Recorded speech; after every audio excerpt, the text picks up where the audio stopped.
Mac and cheese that you can finish cooking in less than 30 minutes. Mga mi, ang hirap talaga gumising ng maaga kapag galing sa holiday, no? Dalawa pa naman yung gagawan ko ng baon ngayon kasi sabay yung pasok ng kuya and yung daughter ko. Buti na lang may ingredients ako ng pang mac and cheese sa ref and matagal na din namang nire-request to sa akin ng kids ko kaya naisipan ko nang gawin.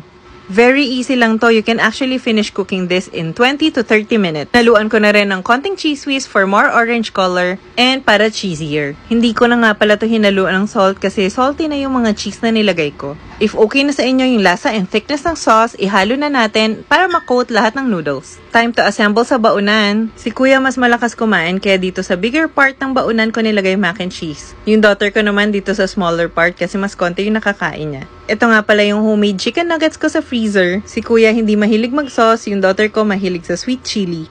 Nilagyan ko na lang ng food pics yung sa daughter ko for design. Surprise ko sa kanya to yung may letter na food pics. It was so cute daw.